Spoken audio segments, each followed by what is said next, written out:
ಇದೇ ಕಣೆ ತಪೋವನ.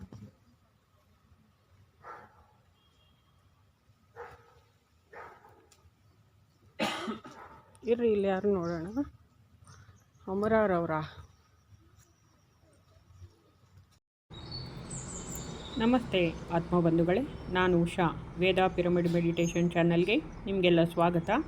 ನಾವು ಅಮರ ಗುರುಗಳ ಅಮರವಾಣಿ ಅನ್ನುವ ಪುಸ್ತಕದ ಸ್ವಾಧ್ಯಾಯವನ್ನು ಮಾಡ್ತಾಯಿದ್ವಿ. ಆಧುನಿಕ ಯುಗಕ್ಕೆ ಒಂದು ಅದ್ಭುತ ಆಧ್ಯಾತ್ಮಿಕ ಸಂಪತ್ತು ವಿಶ್ವ ಮೈತ್ರಿ ಟ್ರಸ್ಟ್ ಇವರಿಂದ ಪ್ರಕಾಶಗೊಂಡಿರುವಂತಹ ಅಮರರವರೇ ಅವರ ಅನುಭವಗಳನ್ನು ಹೇಳ್ಕೊಂಡಿರುವಂತಹ ಪುಸ್ತಕ ಇದು. ವಿಶ್ವಾಮಿತ್ರ ಮಹರ್ಷಿಗಳು ಸಪ್ತ ಋಷಿಗಳ ಜೊತೆಯಲ್ಲಿ ಅವರು ಮಾಡಿದಂತಹ ಕೆಲಸಗಳು ಭೂಮಿಗೋಸ್ಕರ ದಾಖಲಾಗಿರುವಂತಹ ಪುಸ್ತಕ ಇದು. ಅದರ ಬಗ್ಗೆ ತಿಳ್ಕೊತಾ ಹೋಗ್ತಾ ಇದ್ದೀವಿ.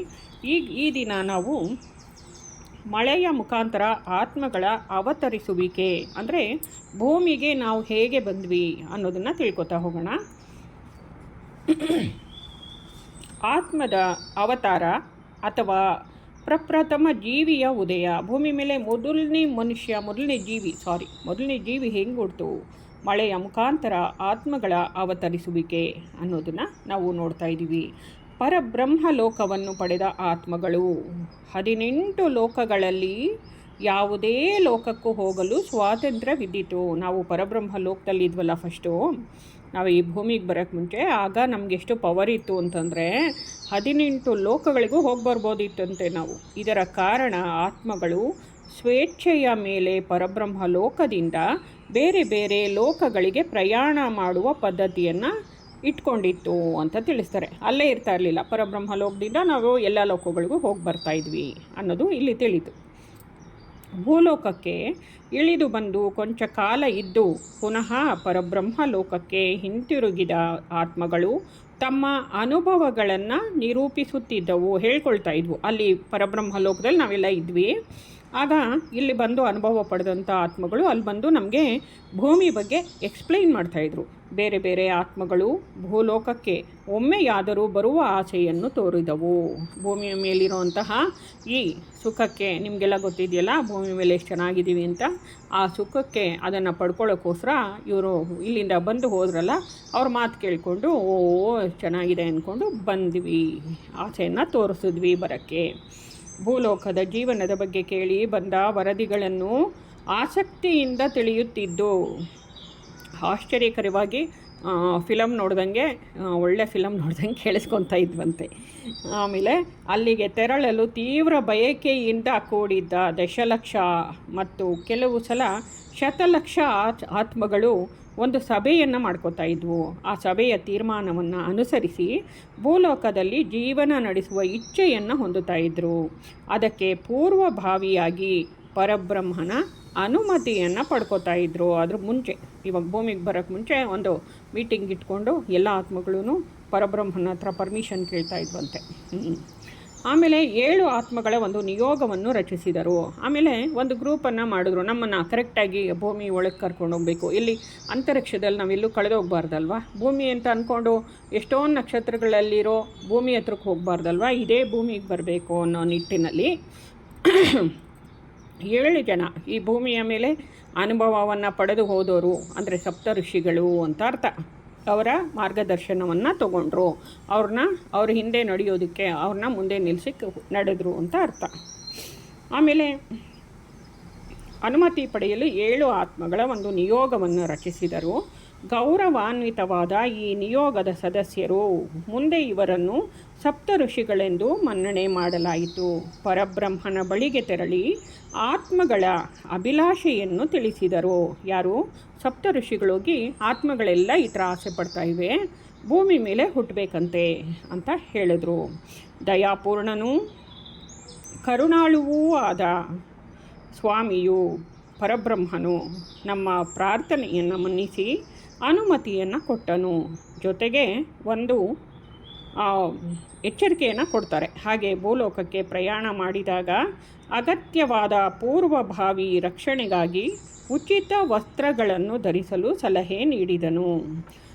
ಅಂದರೆ ನಮ್ಮ ಆತ್ಮ ರೌಂಡಾಗಿ ಗುಂಡಿಗಿದೆ ಅಂತ ಇಟ್ಕೊಳ್ಳಿ, ಒಂದು ಟೆನ್ನಿಸ್ ಬಾಲ್ ಥರ. ಅದರ ಸುತ್ತ ರಕ್ಷಣಾ ವಲಯನ ನಿರ್ಮಿಸ್ತಾರೆ ಒಂದೊಂದು ಲೋಕದಲ್ಲೂ ಕೂಡ ನಾವು ಭೂಮಿಗೆ ಬರೋಕ್ಕೆ. ಯಾಕೆಂದರೆ ಆ ಅಟ್ಮಾಸ್ಫಿಯರಿಂದ, ಆ ವಾತಾವರಣದಿಂದ ಇನ್ನೊಂದು ಲೋಕದ ಬರೋ ತನಕ ಅದು ಆತ್ಮ ಏನೂ ಆಗದಿರ ಕರ್ಗೋಗ್ದಿರ ಅಥವಾ ಏನೂ ಆಗದಿರ ಇರೋದಕ್ಕೆ ರಕ್ಷಣೆ ಅದು ಆ ಥರ.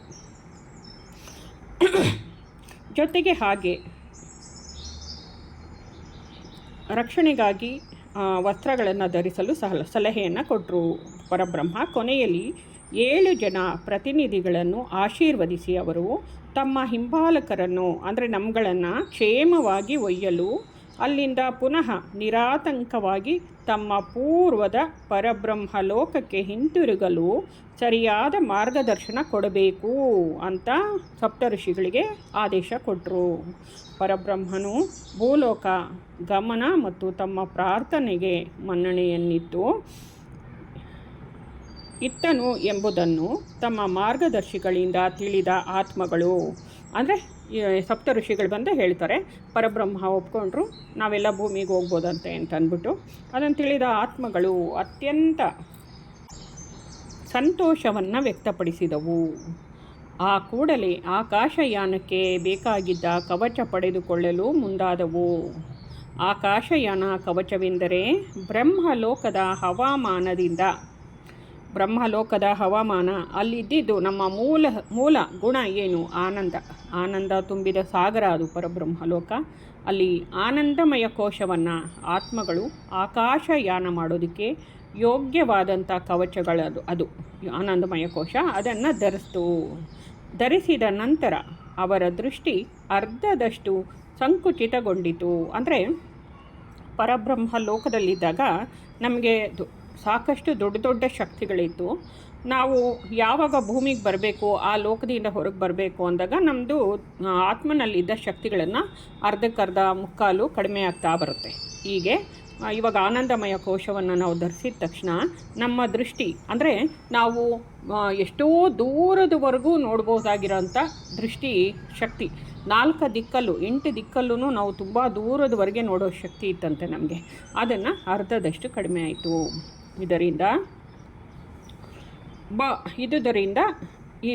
ಇದರಿಂದ ಬಹು ವಿಧದ ದೃಷ್ಟಿ ಅವರಿಗೆ ಇಲ್ಲದಂತಾಯಿತು. ಅಂದರೆ ಸೂಕ್ಷ್ಮವಾಗಿ ಗಮನಿಸುವಂಥದ್ದು ಎಷ್ಟೊಂದು ಶಕ್ತಿ ಇತ್ತು ನಮ್ಮಲ್ಲಿ ಅಂತ ಇಲ್ಲಿ ತಿಳಿದು ಬರುತ್ತೆ. ಅವರು ಮೊದಲಿಗೆ ಶಕ್ತಿ ಲೋಕಕ್ಕೆ ಇಳಿದು ಬಂದರು. ಪರಬ್ರಹ್ಮ ಲೋಕದಿಂದ ಕೆಳಗಡೆ ಇರುವಂತಹದು ಆದಿಶಕ್ತಿಯ ಲೋಕ. ಆ ಲೋಕಕ್ಕೆ ಇಳಿದು ಬಂದ್ವಿ.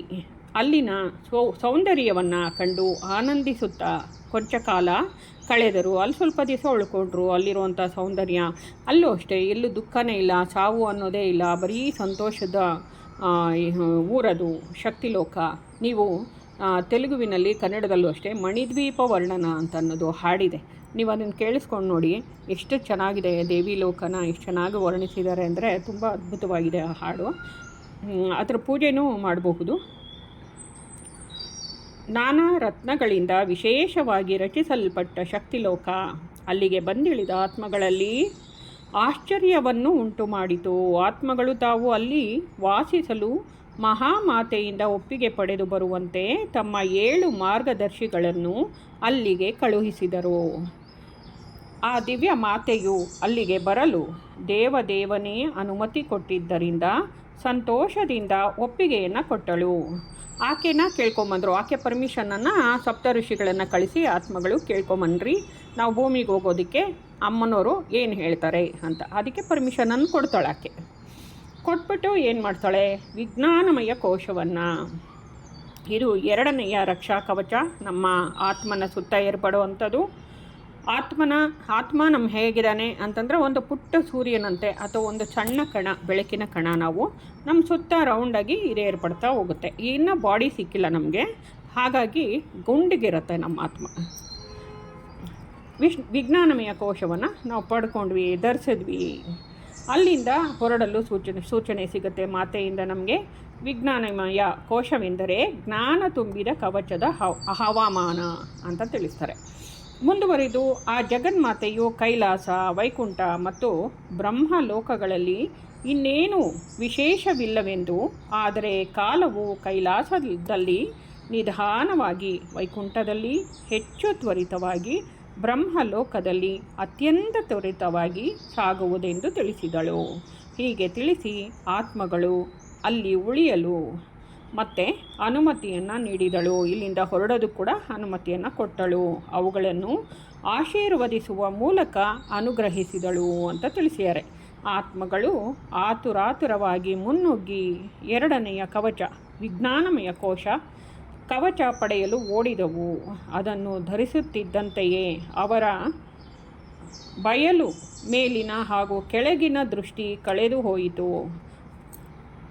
ಮುಂದಿನ ಹಾಗೂ ಹಿಂದಿನ ಅವರ ದೃಷ್ಟಿ ಇನ್ನೂ ಮಂದವಾಯಿತು. ಅಂದರೆ ಈಗ ನೋಡಿ, ದೂರದವರೆಗೆ ನೋಡೋದು ಕಡಿಮೆ ಆಗಿತ್ತು.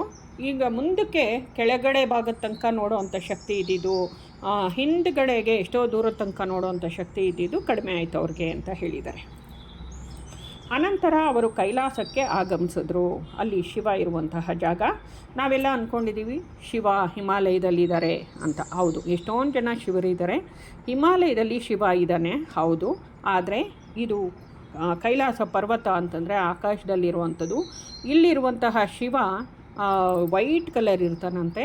4 ತಲೆಗಳನ್ನು ಹೊಂದಿರ್ತಾನೆ, 4 ಮುಖಗಳನ್ನು ಹೊಂದಿದ್ದಾನೆ ಶಿವ ಅಂತ ತಿಳಿಸ್ತಾರೆ. ಅಲ್ಲಿ ಸಂತೋಷವಾಗುವಷ್ಟು ದಿನ ವಾಸ ಮಾಡಿದರು. ಪರಮೇಶ್ವರನ ಆಜ್ಞೆ ಪಡೆದು ವೈಕುಂಠವನ್ನು ತಲುಪಿ ಅಲ್ಲಿ ಮಹಾವಿಷ್ಣುವಿನ ದರ್ಶನವನ್ನು ಪಡೆದರು. ಮಹಾವಿಷ್ಣುವೂ ಅಷ್ಟೇ, ವಿಷ್ಣುಗಳು ಅಷ್ಟೇ ಎಷ್ಟೊಂದು ಜನ ಇದ್ದಾರೆ. ಇದು ವಿಷ್ಣು ಲೋಕ, ಇದು ಮಹಾವಿಷ್ಣು ಲೋಕ ಬೇರೆ. ವೈಕುಂಠ ಲೋಕದಲ್ಲಿ ಅವರು ಪಡೆಯಬಹುದಾಗಿದ್ದ ಸಂತೋಷವನ್ನೆಲ್ಲ ಪಡೆದು ಆನಂದಗೊಂಡು ಮಹಾವಿಷ್ಣುವಿನ ಅನುಮತಿ ಅನುಗ್ರಹಗಳನ್ನು ಪಡೆದವರಾಗಿ ದಿವ್ಯ ಲೋಕಗಳಲ್ಲಿ ಕಡೆಯದಾದ ಬ್ರಹ್ಮಲೋಕವನ್ನು ಬಂದು ಸೇರಿದ್ರು. ಬ್ರಹ್ಮರು ಅಷ್ಟೇ, ಎಷ್ಟೊಂದು ಜನ ಬ್ರಹ್ಮರಿದ್ದಾರೆ. ಆಮೇಲೆ ಒಂದೊಂದು ಮನ್ವಂತರಕ್ಕೂ ಒಬ್ಬೊಬ್ಬ ಬ್ರಹ್ಮ ಬದಲಾಗ್ತಾ ಇರ್ತಾರೆ. ಇಂದ್ರನೂ ಅಷ್ಟೇ, ಹೋದ ಸರ್ತಿ ಇದ್ದಿದ್ದು ಇಂದ್ರ ಇವಾಗಿಲ್ಲ ಅಂತ ತಿಳಿಸ್ತಾರೆ. ಹಾಗೆ ಇಂದ್ರನೂ ಬದಲಾಗ್ತಾ ಇರ್ತಾನೆ. ಬ್ರಹ್ಮಲೋಕವನ್ನು ಸೇರಿದರು. ಬ್ರಹ್ಮಲೋಕದ ರಚನೆ ಮನೋಭಾವನೆಗಳಿಂದ ಕಲ್ಪಿತಗೊಂಡಿತು. ಈ ಬ್ರಹ್ಮಲೋಕ ಮನಸ್ಸಿನ ಭಾವನೆಗಳಿಂದ ಕೂಡಿರುವಂಥದ್ದು ಲೋಕ. ಈ ಲೋಕದಲ್ಲಿಯೇ ಹಲವಾರು ಚಿಂತನೆಗಳು, ಭಾವನೆಗಳು, ಕಲ್ಪನೆಗಳು ಜನ್ಮ ತಾಳುವುದು. ಇದು ಮನೋಮಯ ಕೋಶಕ್ಕೆ ಸಂಬಂಧಪಟ್ಟಿರುತ್ತೆ, ಹೊಟ್ಟೆಯ ಭಾಗಕ್ಕೆ ಬ್ರಹ್ಮಲೋಕ. ಇದು ಈ ಲೋಕದ ಅನಾದೃಶ್ಯ ವೈಶಿಷ್ಟ್ಯ. ಇದು ಕಣ್ಣಿಗೆ ಕಾಣಿಸದೇ ಇರುವಂತಹ ಸ್ಪೆಷಾಲಿಟಿ ಈ ಲೋಕದ್ದು ಅಂತ. ಭೂಲೋಕವನ್ನು ಸೇರಲು ಪ್ರಯಾಣ ಕೈಗೊಂಡ ಆತ್ಮಗಳು ಬ್ರಹ್ಮಲೋಕದಲ್ಲಿ ತಮಗೆ ಇಷ್ಟ ಬಂದಷ್ಟು ಕಾಲ ವಾಸ ಮಾಡಿದರು. ಅಲ್ಲಿನ ಅದ್ಭುತಗಳನ್ನು ನೋಡಿದರು, ಮನದಣಿದರು, ಅಂದರೆ ಸಂತೋಷಪಟ್ಟರು, ತೃಪ್ತಿಯಾಯಿತು. ಅವರು ಆನಂದ ತುಂಬಿ ನಿಂತಾಗ ಅವರು ತಮ್ಮ 7 ಜನ ಮಾರ್ಗದರ್ಶಿಗಳನ್ನು ಬ್ರಹ್ಮಾಂಡ ವಿಶ್ವದಲ್ಲಿ ಇಳಿಯಲು ಬ್ರಹ್ಮನ ಅನುಮತಿ ಕೋರಲು ಪ್ರಾರ್ಥಿಸಿದರು. ಆ 7 ಜನ ಮಾರ್ಗದರ್ಶಿಗಳು ಪ್ರಾರ್ಥನೆಯನ್ನು ಏನು ಕೇಳಿಸ್ಕೊಂಡ್ರು ಬ್ರಹ್ಮದೇವರು. ಚತುರ್ಮುಖ ಬ್ರಹ್ಮನು ಅಲ್ಲಿನ ತನಕ ನೀವು ದಿವ್ಯ ಬ್ರಹ್ಮಾಂಡದಲ್ಲಿ ಸಂಚರಿಸಿರಿ, ಆಮೇಲೆ ನಾನು ವಿಷಯವನ್ನು ತಿಳಿಸ್ತೀನಿ ಅಂತ ಹೇಳಿ ಕಳಿಸಿದ್ರು. ಆಮೇಲೆ ಇನ್ನು ಪಾರ್ಥಿವ ಲೋಕ ಮತ್ತು ಭೂ ವಿಶ್ವದಲ್ಲಿ ಸಂಚರಿಸುವಿರಿ. ಅದಕ್ಕಾಗಿ ವಿಶಿಷ್ಟವಾದ ಕವಚವನ್ನು ನೀವು ಧಾರಣೆ ಮಾಡಬೇಕಾಗಿದೆ. ಅದನ್ನೇ ಇಲ್ಲಿಂದ ನೀವು ಮನೋವತಿ ನಗರಕ್ಕೆ ತೆರಳಿ ಮನೋನ್ಮಯ ಕೋಶಗಳನ್ನು ಸಿದ್ಧಗೊಳಿಸುವ ಒಬ್ಬ ವ್ಯಕ್ತಿಯನ್ನು ಸಂಧಿಸಿರಿ, ಭೇಟಿ ಮಾಡಿರಿ. ಅವನಿಂದ ಕೋಶಗಳನ್ನು ಪಡ್ಕೊಂಡು ಅವುಗಳನ್ನು ಧರಿಸಿ ಅಂತ ತಿಳಿಸ್ತಾರೆ. ಅಂದರೆ ಮನೋವತಿ ಅನ್ನೋ ನಗರ ಬ್ರಹ್ಮಲೋಕದ ಹತ್ತಿರ ಇದೆ. ಆ ಮನೋವತಿ ಅನ್ನೋ ನಗರ ಇಲ್ಲಲ್ಲ, ನೀವು ಬೆಂಗಳೂರಲ್ಲಿರೋದಕ್ಕೆ ಹೋಗ್ಬಿಟ್ಟಿರ. ಆಮೇಲೆ ಅಲ್ಲಿರೋದು ಆಕಾಶದಲ್ಲಿ. ಅಲ್ಲಿ ಹೋಗಿ ಮನೋವತಿ ಅನ್ನೋ ನಗರಕ್ಕೆ ಹೋಗ್ಬಿಟ್ಟು ಮನೋನ್ಮಯ ಕೋಶ ಹೊಟ್ಟೆಯ ಭಾಗದಲ್ಲಿ ಬರುತ್ತೆ, ಅದನ್ನು ಸಿದ್ಧಗೊಳಿಸಿ ಅಳವಡಿಸಿಕೊಂಡ್ರು. ಅಂದರೆ 3ನೆಯ ಇದು ಲೇಯರ್ ಆಯ್ತದು. ಧರಿಸಿಯಾದ ನಂತರವೇ ನೀವು ಇಲ್ಲಿಂದ ಕೆಳಗೆ ಇಳಿಯುವುದು ಸಾಧ್ಯ ಅಂತ ತಿಳಿಸಿದ್ರು ಎಂದು ತಿಳುವಳಿಕೆ ನೀಡಿ ಅವರನ್ನು ಆಶೀರ್ವಾದ ಮಾಡಿ ಪ್ರಯಾಣ ಸುಖಕರವಾಗಿರಲಿ ಅಂತ ಹಾರೈಸಿ ಬ್ರಹ್ಮದೇವರು ಅವರನ್ನು, ಅಂದರೆ ನಮ್ಮನ್ನು ಕಳಿಸಿದ್ರು. ಬ್ರಹ್ಮನ ಮಾತಿನಂತೆ ಅವರು ಮನೋವತಿ ನಗರದಲ್ಲಿ ಆ ವ್ಯಕ್ತಿಯನ್ನು ಸಂಧಿಸಿದರು. ಅವನು ಅವರನ್ನು ಆಕಾಶಯಾನಕ್ಕೆ ಅಗತ್ಯವಾದ ಕವಚಗಳನ್ನು ಅಸಂಖ್ಯಾತವಾಗಿ ಸಿದ್ಧಗೊಳಿಸಿಟ್ಟಿದ್ದನು. ಅಲ್ಲಿ ರೆಡಿ ಮಾಡಬೇಕು ಅವನ್ನೆಲ್ಲ, ಸುಮ್ಮನೆ ಹೋಗಿದ ತಕ್ಷಣ ಸಿಗೋವಂಥದ್ದಲ್ಲ ಅಂತ ಅರ್ಥ. ಅವನು ಬೇಡಿದ ಆತ್ಮಗಳಿಗೆ ಈ ಮುಂದಿನ ಮುಖ್ಯವಾದ ವಿಷಯಗಳನ್ನು ತಿಳಿಸಿದನು. ಈ ಕವಚಗಳಿಗೆ ಒಂದು ನೀಲಿ ಮುದ್ರಣದಿಂದ ಕೂಡಿದ ದಸ್ತಾವೇಜು ಇರುತ್ತದೆ, ಅಂದರೆ ಬ್ಲೂ ಪ್ರಿಂಟ್ ಇರುತ್ತೆ ಈ ಕವಚದಲ್ಲಿ. ಅದರಲ್ಲಿ ಭೌತ ಶರೀರವು ಯಾವ ರೂಪವನ್ನು ಭೂಲೋಕದಲ್ಲಿ ಗ್ರಹಿಸುವುದು ಎಂಬ ಬಗ್ಗೆ ತಿಳುವಳಿಕೆ ಇರುತ್ತೆ. ಅಂದರೆ ನೀನು ಭೂಮಿ ಮೇಲೆ ಹುಟ್ಟಿದಾಗ ಯಾವ ರೂಪವನ್ನು ತಾಳಬೇಕು ಅನ್ನೋದು ಆ ಬ್ಲೂ ಪ್ರಿಂಟಲ್ಲಿ ಇರುತ್ತೆ. ಹೀಗಾಗಿ ಕೋಶವನ್ನು ಆರಿಸಿಕೊಳ್ಳುವ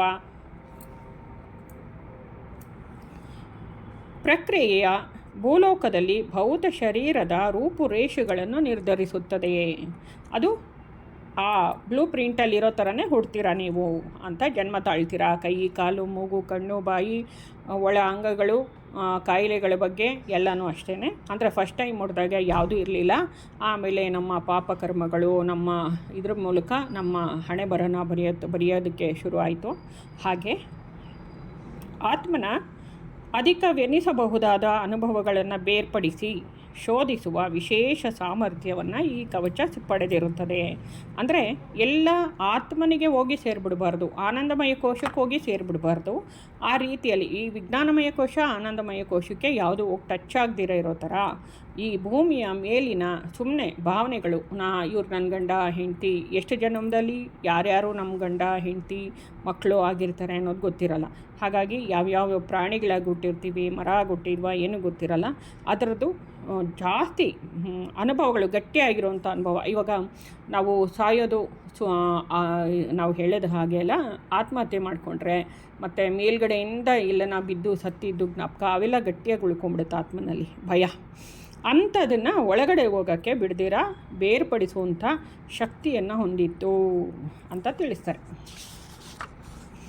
ಹಾಗೆಯೇ ಇಲ್ಲಿಯವರೆಗೆ ನಿರ್ಲಿಂಗ ಸ್ಥಿತಿಯಲ್ಲಿರುವ ಆತ್ಮ, ಅಲ್ಲಿ ತನಕ ನಾವು ಹೆಣ್ಣ ಗಂಡ ಗೊತ್ತಿಲ್ಲ. ಆತ್ಮಗಳು ಭೂಲೋಕವನ್ನು ತಲುಪಿದ ಮೇಲೆ ಯಾವ ಲಿಂಗವನ್ನು ಪಡೆಯಬೇಕೆಂಬುದನ್ನು ಈ ಕವಚ ನಿರ್ಧರಿಸುತ್ತದೆ. ನಾವು ಏನು ಹಾಕ್ಕೊಂಡು ಬಂದ್ವಿ ಅಲ್ಲಿ ಮನೋಮಯ ಕೋಶದಲ್ಲಿ, ಅದರಲ್ಲಿ ಬ್ಲೂ ಪ್ರಿಂಟ್ ಏನಿದೆ ಇದರ ಪ್ರಕಾರ ತಾಯಿಯ ಗರ್ಭಕ್ಕೆ ಬಂದ ಮೇಲೆ ನಾವು ನಮ್ಮ ದೇಹವನ್ನು ನಾವೇನೇ ರೆಡಿ ಮಾಡ್ಕೋತಾ ಹೋಗ್ತೀವಿ ಬ್ಲೂ ಪ್ರಿಂಟ್ ನೋಡಿಕೊಂಡು. ಅದು ನಾವು ಹೆಣ್ಣ ಗಂಡ ಅಂತ ಆಗ ತಿಳಿಯುತ್ತೆ ಅಂತ ತಿಳಿಸಿದ್ದಾರೆ ಫಸ್ಟ್ ಟೈಮು. ಆಮೇಲೆ ತಿರ್ಗಾ ನಮ್ಮ ಹಣೆ ಬರಹದ ಪ್ರಕಾರ ನಮ್ಮ ಯೋಗ್ಯತೆಯ ಪ್ರಕಾರ ನಾವು ಹೆಣ್ಣು ಅಥವಾ ಗಂಡಾಗಿ ಹುಡ್ತೀವಿ, ನಮ್ಮ ಆಯ್ಕೆಯ ಪ್ರಕಾರ ಹುಡ್ತೀವಿ.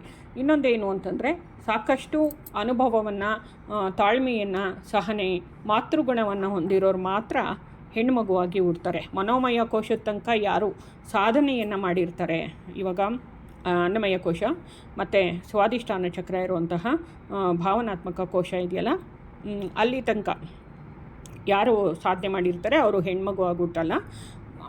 ನಾವು ಹೊಟ್ಟೆಯ ಭಾಗದ ತನಕ ಸಾಧನೆಯನ್ನು ಮಾಡಿರೋದಕ್ಕೋಸ್ಕರ ಹೆಣ್ಮಗುವಾಗಿ ಹುಟ್ಟಿರ್ತೀವಿ ಅಂತ ಹೇಳ್ತಾರೆ.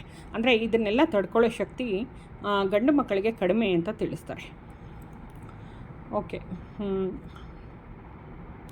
ಈ ಕವಚವನ್ನು ಧರಿಸುವುದರ ಫಲವಾಗಿ ಆತ್ಮಗಳು ತಾರಾಪಥದಲ್ಲಿ 18 ಲೋಕಗಳಲ್ಲಿ ಯಾವುದೇ ಆಶಿತ ಲೋಕಕ್ಕೆ ಹೋಗಬಹುದಾಗಿರುತ್ತದೆ. ಅಂದರೆ ಈ 18 ಲೋಕಗಳಲ್ಲಿ ಯಾವುದೇ ಲೋಕಕ್ಕೆ ಬೇಕಾದ್ರೂ ಹೋಗುವಂಥ ಪರ್ಮಿಷನ್ ನಮಗಿತ್ತು. ಈ ಕವಚವನ್ನು ಅಗತ್ಯವಾದರೆ ದೊಡ್ಡದು ಮಾಡ್ಕೋಬಹುದಾಗಿತ್ತು, ಹಿಗ್ಗಿಸಿಕೊಳ್ಳಬಹುದಾಗಿತ್ತು. ಇದರ ಹಿಗ್ಗುವಿಕೆ ಇಷ್ಟೇ ಇರಬೇಕೆಂದೇನೂ ಇಲ್ಲ ಅಂತ ನಿಯಮ ತಿಳಿಸ್ತಾರೆ. ಏನು ಮನೋಮಯ ಕೋಶದ್ದು ಅದು ಅನಂತತೆಯಷ್ಟು ವಿಸ್ತಾರಗೊಳ್ಳುವ ಲಕ್ಷಣದ್ದು. ಅಲ್ಲದೆ ಅದನ್ನು ಧರಿಸಿ ಮನೋವೇಗದಲ್ಲಿ ಎಲ್ಲಿಂದ ಎಲ್ಲಿಗೆ ಬೇಕಾದರೂ ಆತ್ಮಗಳು ಪ್ರಯಾಣವನ್ನು ಮಾಡಬಹುದು. ಮನೋಮಯ ಕೋಶ ಇದ್ದರೆ ನೋಡಿ ಎಷ್ಟೆಲ್ಲ ಲಾಭ ಇದೆ ಅಲ್ಲ. ಎಲ್ಲಿಂದ ಎಲ್ಲಿಗೆ ಬೇಕಾದ್ರೂ ಪ್ರಯಾಣ ಮಾಡುವಂಥ ಶಕ್ತಿಯನ್ನು ಹೊಂದಿತ್ತದು. ಎಷ್ಟು ದೊಡ್ಡದು ಬೇಕಾದ್ರೂ ಆಗ್ಬೋದಾಗಿತ್ತು ಅನಂತತೆಯವರೆಗೆ. ಕೆಲವು ಕವಚಗಳು ಸಾಮೂಹಿಕ ಜೀವನವನ್ನು ಭೂಲೋಕದಲ್ಲಿ ನಡೆಸಲಾರವು. ಆದುದರಿಂದ ಮೇಲಕ್ಕೆ ಕ್ರಮಿಸುವುದಾಗಲಿ ಕೆಳಕ್ಕೆ ಇಳಿಯುವುದಾಗಲಿ ಕೇವಲ ವ್ಯಕ್ತಿಗೆ ಮಾತ್ರ ಅನ್ವಯಿಸುತ್ತದೆ, ಸಮೂಹಕ್ಕೆ ಅಲ್ಲ. ಇವುಗಳ ತಾತ್ವಿಕ ಉಪಯೋಗ ಬ್ರಹ್ಮಚಾರಿಗಳಿಗೆ ಮೀಸಲು. ಉಪಗ್ರಹಗಳನ್ನು ಹೊಂದಿದ ಅನೇಕ ಸೂರ್ಯರು ಇರುವಂತೆಯೇ ಈ ಕವಚಗಳನ್ನು ಧರಿಸಿರುವ ಆತ್ಮಗಳು ಸಾಂಸಾರಿಕ ಬಂಧನಗಳಿಲ್ಲದೆ ಇರುತ್ತವೆ. ಅಂದರೆ ಯಾರು ಏನು ಇಷ್ಟಪಡ್ತಾರೆ ಹಾಗೆ ಬದುಕುವಂಥ ಸ್ವತಂತ್ರ ಆಯಿತು. ಬ್ರಹ್ಮಚಾರಿಯಾಗಿ ಸಂಸಾರವನ್ನು ನಡೆಸ್ತಾ, ಅಥವಾ ಬೇರೆ ಬೇರೆ ಲೋಕದಲ್ಲಿ ಹೋಗಿರ್ತೀನಿ ಅಂತ, ಅಥವಾ ವಾಪಸ್ಸು ಬ್ರಹ್ಮಲೋಕಕ್ಕೆ ಹೊರಟೋಗ್ತೀನಿ ಅಂತ ಏನು ಬೇಕಾದ್ರೂ ಚಾಯ್ಸ್ ಇತ್ತು ನಮಗೆ. ಮತ್ತು ತನ್ನ ಮಾತನ್ನು ಮುಗಿಸುತ್ತಾ ಈ ಮೇಲ್ವಿಚಾರಕ ವ್ಯಕ್ತಿ ಇದರ ಬಗ್ಗೆ ಎಲ್ಲನೂ ನಿಯಮಗಳನ್ನು ತಿಳಿಸಿರೋದವರು. ಆ ನಿಯಮಗಳನ್ನು ಮುಗಿಸ್ತಾ ವ್ಯಕ್ತಿ ಹೇಳ್ತಾನೆ, ಆತ್ಮಗಳನ್ನು ಕುರಿತು ನೋಡಿ, ನೀವು ಭೂಲೋಕದಲ್ಲಿ ವಾಸ ಮಾಡಿದ ಕಾಲ ಮುಗಿದ ಮೇಲೆ ಈ ಕವಚಗಳನ್ನು ಶುದ್ಧವಾಗಿ ಮೊದಲಿನಂತೆ ಗರಿಗರಿಯಾಗಿ ಹಿಂತಿರುಗಿಸಬೇಕು ಎಂದು ತಿಳಿಸಿದ. ಅದರಲ್ಲಿ ಏನೂ ಕೊಳೆ ಗಿಳೆ ಕೂತಿರಬಾರ್ದು, ಅದಕ್ಕೇನು ಅಂಟಿರಬಾರ್ದು, ಆಮೇಲೆ ಅದು ಸೀಳ್ಬಿಟ್ಟಿರಬಾರ್ದು, ಒಡೆದೋಗಿರಬಾರ್ದು, ಹರಿದೋಗಿರಬಾರ್ದು, ಆ ರೀತಿ. ಆಮೇಲೆ ಆತ್ಮಗಳು ಅವನಿಗೆ ವಂದಿಸಿ ತಮ್ಮಲ್ಲೇ ಗುಂಪುಗಳಾಗಿ ವಿಭಜಿಸಿಕೊಂಡವು. ಸರಿ ಹೊಂದಿದವರಿಗೆ ಪುನಃ ಹೊಸ ಗುಂಪನ್ನು ಮಾಡಿಕೊಂಡವು. ಅವರ ಆತುರವೆಲ್ಲ ಭೂಲೋಕ ಸೇರುವುದು ಆಗಿತ್ತು. ಅಲ್ಲಿನ ಸ್ಥಿತಿ ಗತಿಗಳ ಬಗ್ಗೆ ಹೆಚ್ಚಿನ ಚಿಂತನೆಗೆ ಮನಸ್ಸನ್ನು ಹರಿಸಲೇ ಇಲ್ಲ.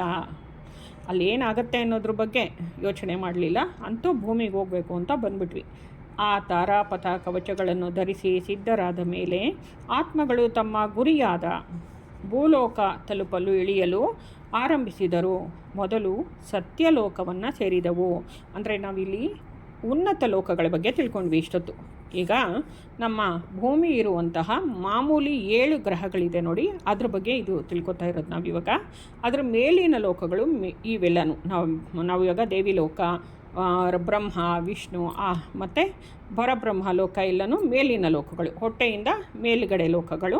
ಇವಾಗ ಹೊಟ್ಟೆಯಿಂದ ಕೆಳಗಡೆ ಭಾಗದ ಲೋಕದ ತಿಳ್ಕೊತಾ ಇದ್ದೀವಿ ನಾವು.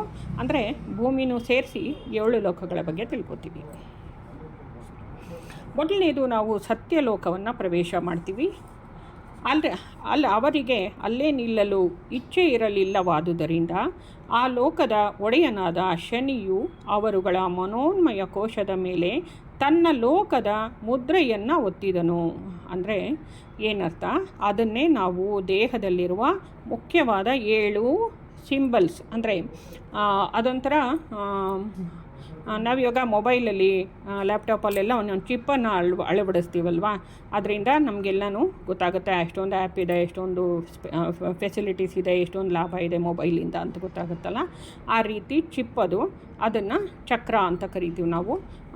ಚಕ್ರವನ್ನು ಅಳವಡಿಸ್ತಾರೆ ಮನೋನ್ಮಯ ಕೋಶಕ್ಕೆ. ಶನಿ ಮಹಾತ್ಮ ಅವನ ಒಂದು ಸಿಂಬಲನ್ನು, ಮುದ್ರೆಯನ್ನು ಒತ್ತುತ್ತಾರೆ. ಮುದ್ರೆಯನ್ನು ಚಕ್ರ ಅಥವಾ ಕಮಲ ಅಥವಾ ಅದೊಂದು ಡಿಸ್ಕ್ ಆಫ್ ಎನರ್ಜಿ ಅಂತೆಲ್ಲ ಕರೀತಾರೆ. ಆಮೇಲೆ ಅದನ್ನು ತಗೊಂಡ್ಮೇಲೆ ನಾವುಗಳು ಮುಂದೆ ಬಂದ್ವಿ, ಇನ್ನು ಕೆಳಗಡೆ ಹೋಗೋಣ ಲೋಕಕ್ಕೆ ಅಂತ. ಅವರು ಅಲ್ಲಿಂದ ಇನ್ನು ಕೆಳಕ್ಕೆ ಇಳಿದು ಹೋಗಲು ಸಮ್ಮತಿಯನ್ನು ಕೊಟ್ಟ ಷಣ್ಮಹಾತ್ಮ. ಇದರಂತೆಯೇ ಆತ್ಮಗಳು ಮುಂದಿನ 5 ಲೋಕಗಳಿಗೆ ಭೇಟಿ ಕೊಟ್ಟರು. ಗುರುತಿಗಾಗಿ ಆ ಲೋಕಗಳಲ್ಲಿನ ಅಧಿಪತಿಗಳಿಂದ ತಮ್ಮ ಮನೋನ್ಮಯ ಕೋಶದ ಮೇಲೆ ಟಸ್ಸೆ ಅಂದರೆ ಮುದ್ರೆ ಅಥವಾ ನಾವು 7 ಚಕ್ರಗಳನ್ನು ಪಡ್ಕೋತಾ ಬಂದ್ವಿ. ಒತ್ತಿಸಿಕೊಂಡು ಮುಂದಕ್ಕೆ ಪ್ರಯಾಣ ಬೆಳೆಸಿದರು. ಆ ಲೋಕಗಳು, ಅವುಗಳ ಅಧಿಪತಿಗಳು ಹೀಗಿವೆ. ಅದು ಯಾವುದ್ಯಾವುದು ಅಂತ ತಿಳ್ಕೊಳ್ಳೋಣ. ತಪೋಲೋಕ ಶುಕ್ರಗ್ರಹ, ಜನಲೋಕ ಗುರುಗ್ರಹ, ಮಹರ್ಲೋಕ ಬುಧಗ್ರಹ, ಸುವರ್ಲೋಕ ಮಂಗಳಗ್ರಹ, ಭುವರ್ಲೋಕ ಚಂದ್ರ. ಇಷ್ಟು ನಾವು ಚಕ್ರಗಳನ್ನು, ಮುದ್ರೆಯನ್ನು ಹೊತ್ತಿಸ್ಕೊಂಡು ಬಂದ್ವಿ. ಒಟ್ಟಿನಲ್ಲಿ ಆತ್ಮಗಳು ತಮ್ಮ ಯಾತ್ರೆ ಕೈಗೊಂಡು ತಮ್ಮ ಗುರಿಯಾದ ಭೂಲೋಕವನ್ನು ತಲುಪುವ ವೇಳೆಗೆ ಒಟ್ಟು 6 ಲೋಕಗಳ ಟಸ್ಸೆಯನ್ನು ತಮ್ಮ ಮನೋನ್ಮಯ ಕೋಶದ ಮೇಲೆ ಒತ್ತಿಸಿಕೊಂಡಿದ್ದವು. ಇದರ ಪ್ರಯೋಜನವೆಂದರೆ ಆತ್ಮಗಳು ಮಧ್ಯೆ ಈ ಲೋಕಗಳ ಮುಖಾಂತರ, ಇದರ ಪ್ರಯೋಜನ ಏನು? ಈ ಟಸ್ಸೆ, ಈ ಮುದ್ರೆ, ಈ 7 ಚಕ್ರಗಳ ಪ್ರಯೋಜನ ಏನು ಅಂತಂದರೆ, ಈ ಲೋಕಗಳಿಗೆ ಸಂಪರ್ಕ ಹೊಂದಿರುತ್ತದೋ. ನಾವು ಆ ಲೋಕವನ್ನು ನಾವು ಹೋಗಿ ಈಗ ಧ್ಯಾನ ಮಾಡ್ತಾ ಹೋಗಿ ಸಂಪರ್ಕಿಸ್ಬೇಕು, ಅಥವಾ ಅಲ್ಲಿನ ಶಕ್ತಿಗಳನ್ನು ನಾವು ಪಡ್ಕೋಬೇಕು, ಅಥವಾ ನಾವು ಇವಾಗ ವಾಪಸ್ ಹೋಗಬೇಕಾದ್ರೆ ಅದೇ ದಾರಿಲಿ ಇದಕ್ಕೆ ಸರಿಯಾಗಿರೋ ದಾರಿಲಿ ಬರ್ತಾ ಇದ್ದೀವಿ ನಾವು ಅಂತ ತಿಳಿಸುವಂಥದ್ದು. ಅಂದರೆ ಕರೆಕ್ಟಾಗಿರೋ ದಾರಿಲಿ ಹೋಗುವಂಥದ್ದು. ಟಿಕೆಟ್ ಇದಾಗೆ ಪ್ರಯಾಣ ಮಾಡಿದ್ದರೂ ಇಲ್ಲಿ ಯಾವ ಲೋಕದಲ್ಲಿಯೂ ಶಾಶ್ವತವಾಗಿ ನಿಲ್ಲಲಿಲ್ಲ ಎಂಬುದು ಮತ್ತೆ ಪುನಃ ಇವರು